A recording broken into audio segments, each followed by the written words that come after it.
Hey folks, welcome to Fiddlehead Fiddle Lessons. Today I'm going to show you how I use an app called Evernote to make practicing music more fun and productive. It's just a good way to keep track of what you're doing in the moment when you're practicing, and then also it's a good way to look back on what you've done already. Okay, so let's get started.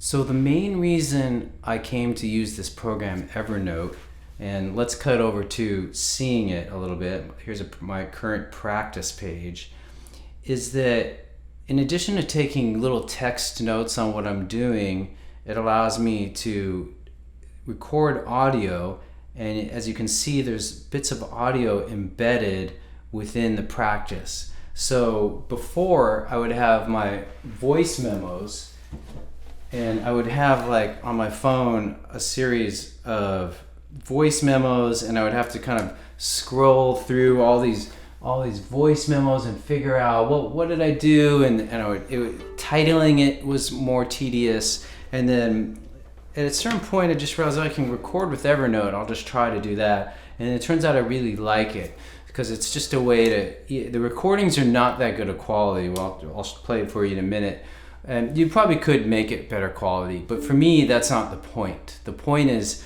how it helps me just quickly remember what I was doing and be like, sometimes I don't even listen to a recording, but it's there in case I need it.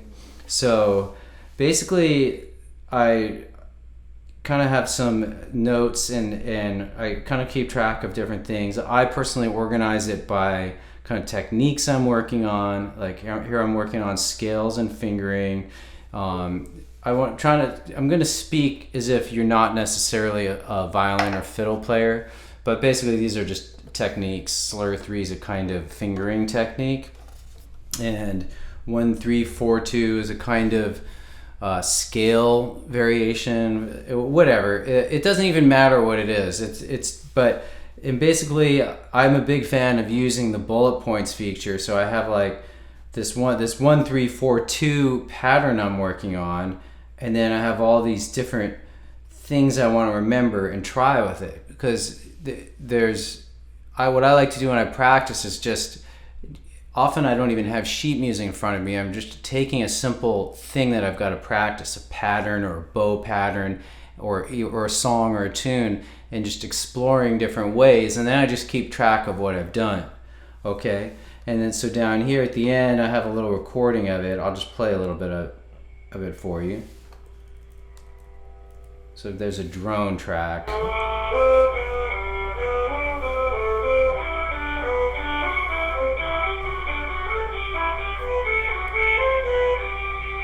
So basically it's just a simple way for me to remember stuff, and that's it. And that's basically the gist of this whole lesson, is that using this Evernote program allows you to integrate both audio, text in a way that makes sense to me when I'm practicing.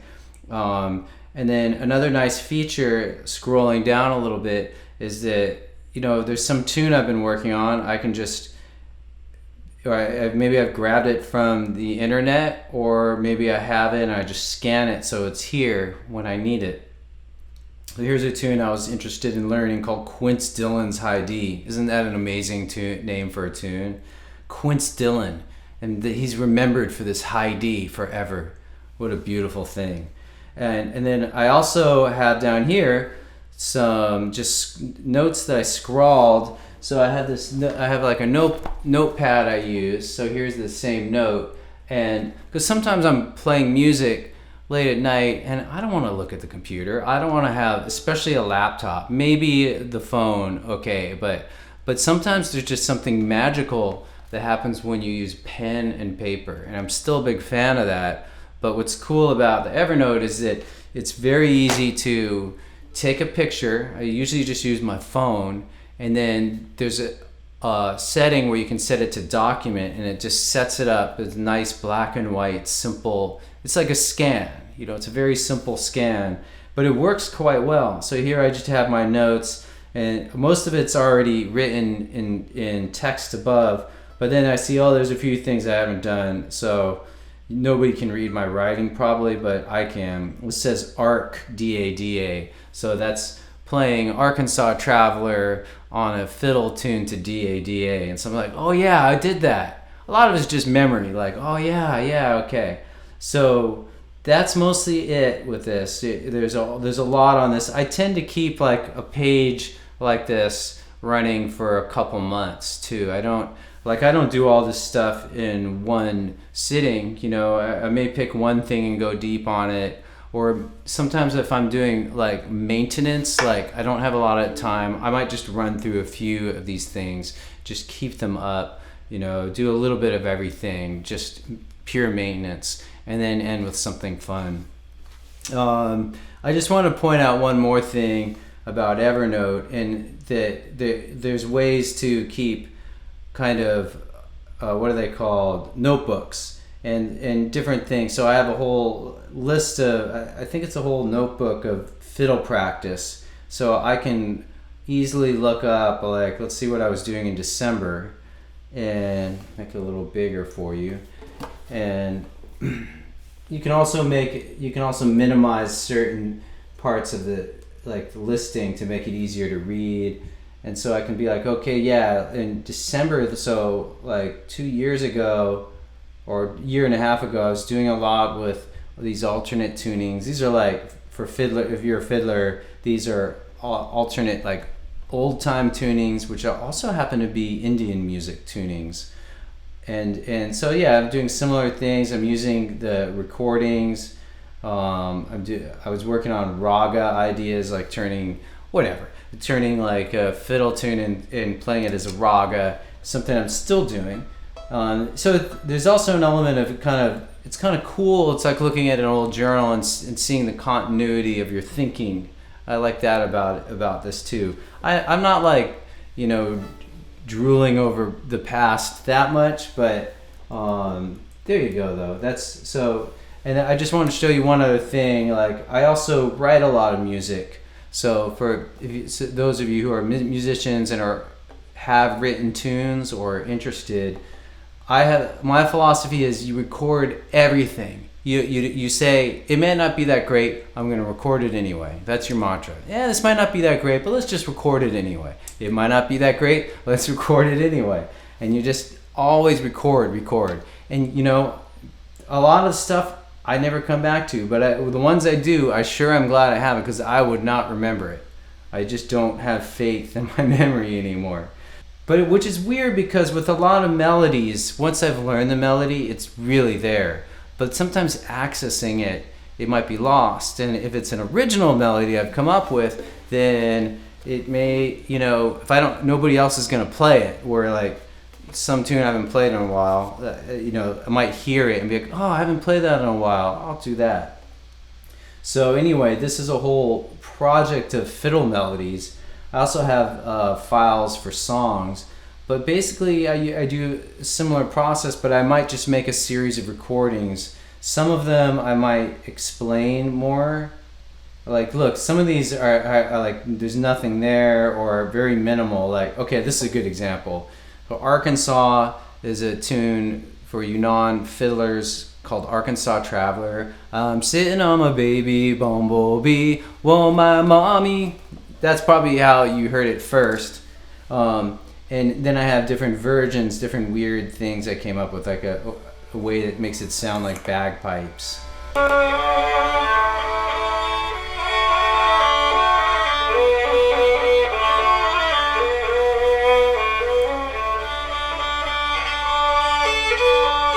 So a lot of this is done late at night with candles burning. So a lot of it's pretty sloppy, but there's some kind of neat ideas in there. Yeah, and so this is a really good example. This is like what I want to try to do more of, actually. Just a recording in like 1 or 2 words. So there's just to help them. It's all about memory and just, oh yeah, okay, get back to I remember what I was doing. That's what it's mainly about. You can get bogged down in tech, right? It's happened to all of us. You just have too much stuff, too many devices, too many apps open. And so if you're skeptical of using this and these, trying this out, I totally get it. I'm still a huge fan of like something simple, just like writing stuff down. on with pen and paper. But this has turned out to be pretty useful for me too. So I think that's about it. If you have any questions about, and Evernote's a really deep program. There's a lot more to it. There's a lot of ways it can be used for work, which I use. I feel like there's been a lot of good things written elsewhere on the internet and videos on Evernote. And so if you are interested in the program and using it for other things like work or organizing your recipes or whatever, I think somebody else would be, there's some other better article, but I'm not sure there's something for music, but I think that it could be really powerful if you combine, again, the visual element on the page with recordings and with text, and who knows what else. Like, you might even be able to do, I'm just learning as I go. I can't really see right now, but you might even be able to do, well, I know you can link things really easily. So yeah, that's another great use. So you got a tune from some cool site. Just throw the link on your practice page so you can go, or a cool video, just put a link there so it's all organized in one place. You have a YouTube video and of somebody playing a version of No Woman No Cry that you like. That's one of the things I've been working on. This cellist Sheku, I think that's how you say his name. I've been trying to emulate the way he plays No Woman No Cry on the violin, even though he's playing it on cello. Whatever. So you can have links to things, and you can have this page for your practice be like the hub, the organizing center. So that's about it. Thanks for watching. Let me know if this is useful. I don't know what I'm doing. Okay. Thank you, and see you soon. Go fiddle with it. Go to Fiddlehead.com for a progressive, step-by-step course outline, color-coded tabs, play-along tracks, sheet music, and much more. Thanks for watching the video. Excellent. And don't forget to subscribe. Thanks.